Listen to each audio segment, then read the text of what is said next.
Netrokona Uchitpur mini Cox's Bazar খ্যাত হাওর প্রদর্শন করছেন Mymensingh region tourist police super. বিস্তারিত থাকছে মোহাম্মদ ইউসুফ আলী রিমনের প্রতিবেদনে। Mymensingh tourist police super Mohammad Naimul Haque গত শনিবার বিকাল 4টায় নেত্রকোনা জেলার মদন থানার উচিতপুরে অবস্থিত মিনি কক্সবাজার খ্যাত হাওর পরিদর্শন করেন। এই সময় তিনি উক্ত হাওরে চলাচলরত বিভিন্ন নৌযান পরিদর্শন করেন এবং নৌকার মাঝি, হাওর নৌকা মালিক সমিতি ও উপস্থিত সুবিধাজনদের সাথে মতবিনিময় করেন।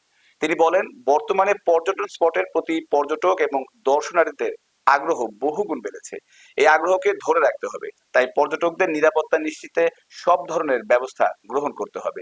বিশেষ করে দুর্ঘটনা রোধে প্রতিটি নৌকায় লাইফ জ্যাকেট, বয়া সহ অগ্নি নির্বাপক যন্ত্র রাখতে হবে।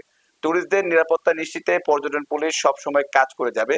উল্লেখ্য যে উচিতপুর হাওর থেকে এই অঞ্চলের মানুষেরা সরাসরি টাঙ্গুরের হাওর যেতে পারছেন। নৌকাটা থাকে আর এটার ইলেকট্রিক্যাল সার্ভিসটাতে তো আস্তে আস্তে আর বিছানা কত রকম তারিখ টেনে আপনি টাকা 30,000 থেকে আর ওটা আপনার যে খাওয়া দাওয়া ওরা রান্না করে ব্যবস্থা আছে আপনাদেরকে লাইফ জ্যাকেট বয়া এগুলো আছে এগুলা না যদি ডুবে তখন কি করবেন